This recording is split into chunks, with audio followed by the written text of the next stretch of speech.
में ढील के दौरान सब्जियां खरीदने पहुंचे लोगों ने नियमों की धज्जियां उड़ा दी। पंजाब में कोरोना ना फैले इसके लिए वहां की सरकार ने पूरे राज्य में कर्फ्यू लगाया है। और जब अमृतसर प्रशासन ने जरूरी सामान खरीदने के लिए कर्फ्यू में ढील दी तो सब्जी मंडी में लोगों की भीड़ उमड़ पड़ी। सब्जी मंडी में इतनी भीड़ थी मानो वहां कोई मेला लगा हो। इतना ही नहीं, भीड़ की वजह से लोगों का सड़कों पर चलना मुहाल हो गया।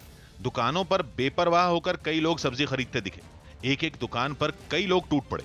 भीड़ की वजह से सब्जी मंडी में कई जगह जैम जैसे हालात भी बन गए। इनमें ज्यादातर लोग न तो अपने मुंह पर मास्क लगाए नजर आए और न ही सोशल डिस्टेंसिंग का उन्होंने ख्याल रखा।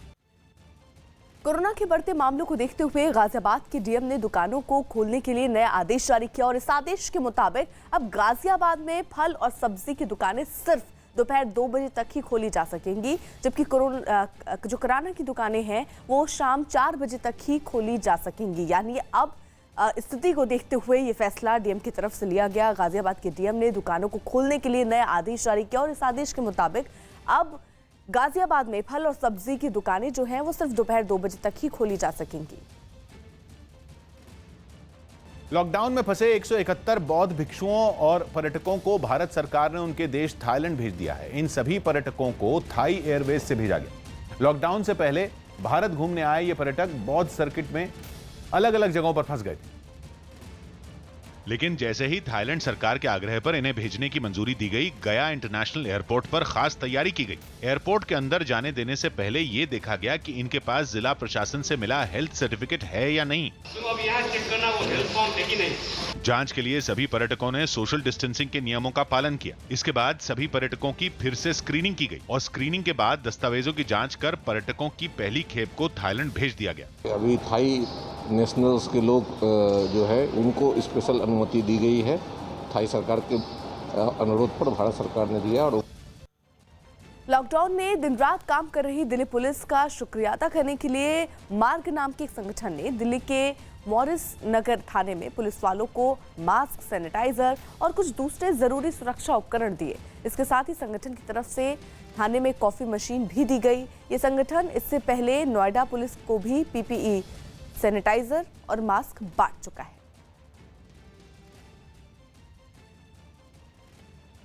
दिल्ली पुलिस के एक असिस्टेंट सब इंस्पेक्टर ने क्वारंटीन सेंटर में बदइंतजामी का आरोप लगाया।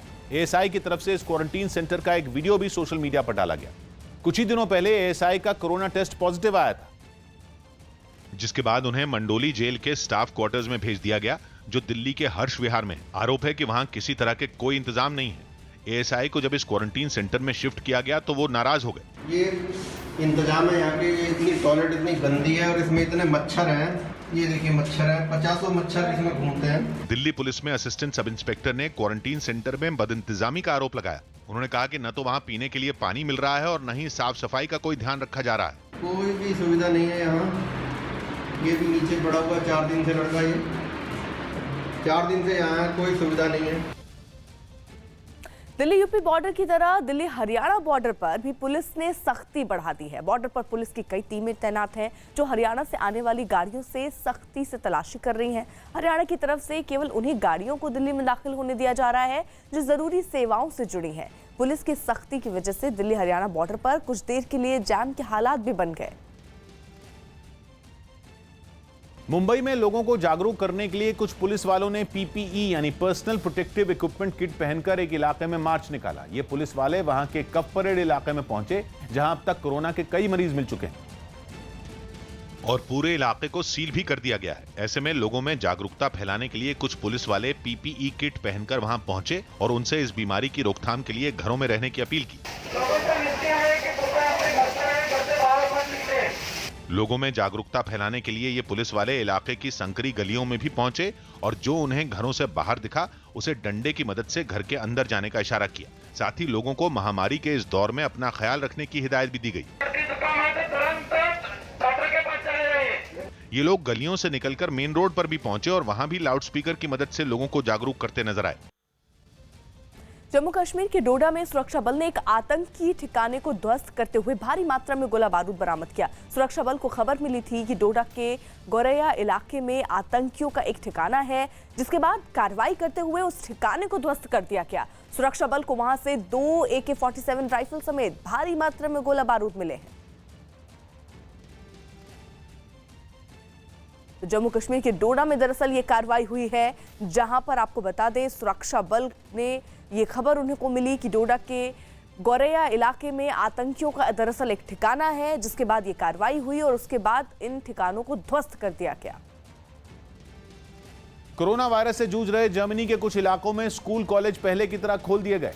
कोरोना वायरस से बचने के लिए सरकार ने सोशल डिस्टेंसिंग के नियमों को भी सख्ती से लागू करने के आदेश दिए, जिसका असर इन स्कूल और कॉलेजों में देखने को भी मिला। ऐसे ही एक कॉलेज में पहुंचे छात्र एक दूसरे से तय दूरी पर खड़े नजर आए। छात्रों के खड़े होने के लिए वहां फर्श पर निशान भी बनाए गए थे, जबकि कॉलेज के अंदर एक गलियारे को मेजों की मदद से 2 हिस्सों में भी बांट दिया गया, ताकि एक बार में एक ही छात्र वहां से गुजर सके। क्लास में जाते ही इन छात्रों के हाथ भी सैनिटाइज करवाए गए। क्लास के अंदर भी सोशल डिस्टेंसिंग का पूरा ध्यान रखा गया और पढ़ाई करने पहुंचे छात्रों को एक दूसरे से काफी दूर बैठाया गया। दिल्ली के पास गुरुग्राम में दक्षिण कोरिया की कंपनी कोरोना की रैपिड टेस्ट किट बना रही है और उत्तर कोरिया ने जिस तरह कोरोना वायरस से जंग लड़ी, उस मॉडल की दुनिया भर में चर्चा हो रही है। भारत भी वहां के 3T मॉडल की खूब तारीफ कर रहा है और हरियाणा सरकार ने तो गुरुग्राम में स्थित दक्षिण कोरिया की एक कंपनी को कोरोना की जांच के लिए रैपिड टेस्ट किट तैयार करने का ऑर्डर भी दे दिया है। इस कंपनी में बनी टेस्ट किट चीन से आने वाली टेस्ट किट की तुलना में 400 रुपए सस्ती है और यही नहीं, कंपनी का यह भी दावा है कि वो इतनी अधिक टेस्ट किट जो है वो तैयार कर रही है कि इससे केवल हरियाणा ही नहीं दूसरे राज्यों को भी फायदा होगा। अभी मैंने जो दिया 25,000 टेस्ट अभी ट्रांसफ़र किए अभी 2 दिन पहले हरियाणा सरकार को, और डेली का 1 लाख तो हम मैन्युफैक्चर कर रहे हैं। दक्षिण कोरिया ने कोरोना का जिस तरह से मुकाबला किया, उसकी वजह से वहां के 3T मॉडल को दुनिया अब सलाम कर रही है। दक्षिण कोरिया में भारत के राजदूत ने भी इस मॉडल की दिल खोल कर तारीफ की। दक्षिण कोरिया ने कोरोना वायरस को कंट्रोल करने के लिए 3Ts मॉडल यानी कि ट्रेस, टेस्ट और ट्रीट को अपनाया है। इस मॉडल के तीनों स्टेज पे तकनीक का इन्होंने बहुत हद तक इस्तेमाल किया है। मुंबई में कोरोना के 4000 से ज्यादा मरीज सामने आने के बाद बीएमसी यानी मुंबई नगर पालिका ज्यादा से ज्यादा लोगों की कोरोना जांच कराने के इंतजाम में जुट गई है। न्यूज़ 18 को मिली जानकारी के मुताबिक बीएमसी कोरोना संदिग्धों की जांच के लिए मोबाइल वैन का इस्तेमाल कर सकती है, जिनमें कोरोना की जांच के लिए तमाम सुविधाएं मौजूद होंगी। बताया जा रहा है कि ये गाड़ियां सभी हाउसिंग सोसाइटियों में जाकर कोरोना संदिग्धों के सैंपल इकट्ठा करेंगी। इसके लिए बीएमसी की 2 निजी लैब से बातचीत चल रही है। ये लैब बीएमसी को कोरोना संदिग्धों के सैंपल जमा करने के लिए मोबाइल वैन देंगी। पश्चिम बंगाल के खड़गपुर में आईआईटी परिसर में एक बाजार में भीषण आग लग गई और आग इतनी तेजी से फैली कि देखते ही देखते उसने बाजार की 13 दुकानों को अपनी चपेट में ले लिया। आग लगने की खबर मिलते ही वहां के दमकल की कई गाड़ियां पहुंची। दमकल कर्मियों को आग बुझाने में कड़ी मशक्कत का सामना करना पड़ा। हालांकि काफी देर बाद उन्हें आग बुझाने में सफलता मिली।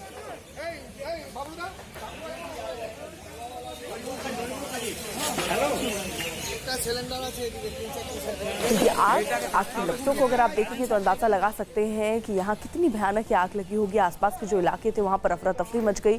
दरअसल आपको बता दें, दमकल विभाग कुछ ऐसी जानकारी मिली, दमकल विभाग वहां पर पहुंची है।